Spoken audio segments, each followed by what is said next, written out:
Hey, this is Rachel Michael, and I am presenting one of my first technologies. This one is called todaysmeet.com.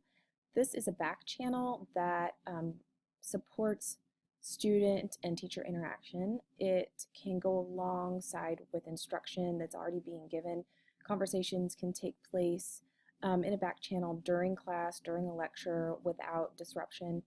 Um, it improves participation. Students that might not normally ask questions can ask questions in the forum without disrupting class. It is a way to give instant formative assessments. You can see what your students are understanding and what they are still working on. It can extend class discussions beyond the schedule. So regardless of what time you have with your students during class, the discussion can continue outside of class. You do have the ability with Today's Meet to pause your room so that if you are not available to moderate the room on weekends, you can put a pause on it to avoid anything that you don't want going on. And it's a great way to differentiate instruction. Students that process information by asking a lot of questions can do so without taking over the entire class. And then students who might not feel comfortable asking questions in class can post them online and get instant answers from peers or even from the teacher. Um, as I said, this is a back channel and it does create conversation alongside primary activity or discussion. So it isn't supposed to stand alone. It's kind of to go along with a class discussion. There are other back channels out there. This one was my favorite. My audience is going to be students and teachers, and my ISTE standards are T1C, promotes student reflection using collaborative tools to reveal and clarify students' conceptual understanding and thinking, planning, and creative processes. And T2D provides students with multiple and varied formative and summative assessments aligned with content and technology standards and use resulting data to inform learning and teaching. So here we are on the homepage of todaysmeet.com. You just create an account, which is very easy to do. I created my account using my school email address to make it easier for me when I get back to school. You'll see that you pick a room name and you can choose how long to keep your room open.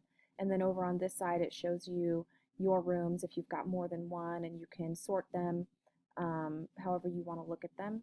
So really, all we're going to do is create a room. So you pick a name. It has to be a name that is available.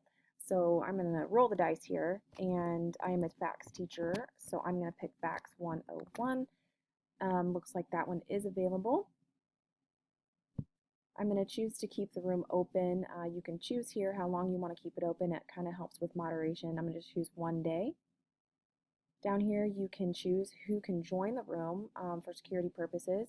You can put anyone. You can have people that create accounts, so only signed in users can use. And then this option is a paid option called My School. It allows you to only have people, users that have certain domain names and their email addresses sign in. It can be a good option if you're worried about security. So down here, this is as simple as it gets. You click open your room, and there's your room. So this is me, and it says talk. So I'm going to give myself a nickname. So I'm just going to type in teacher, and I'm going to join the room.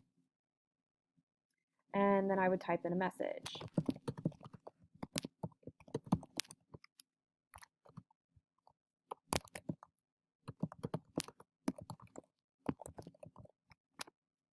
And then say, and it gets posted. So the next time somebody else wants to talk in the room, if they're a student, they can type right here what they want to say, and the conversation appears here. So the way a student would join, up here you'll see in the menu, or not in the menu bar, in the URL bar, it's just todaysmeet.com, and then it's got backslash the name of my room. So this is very easy. You can tell the students what the name of it is. You can give them the link. You can also create a QR code to do that with. So here's my room, and here are some settings. So over here, I can change who can see the room. I can close the room. I can see a transcript of the room if I would like to kind of read through that, and that can be exported and printed. And then this is where you get that QR code. So here's your QR code. You can save the image and hand it to your students if they're using iPads, and they can just scan that in, and that would make it a lot easier for them to join. And really, that is the basics of it. There's not a whole lot more here. I think it's a great tool. It really will allow a lot more conversation to go on, especially for those kids who really need to continue asking questions, and for those students who are more introverted and prefer to just watch and follow along. So that's it. I hope you find this useful, and talk to you next time.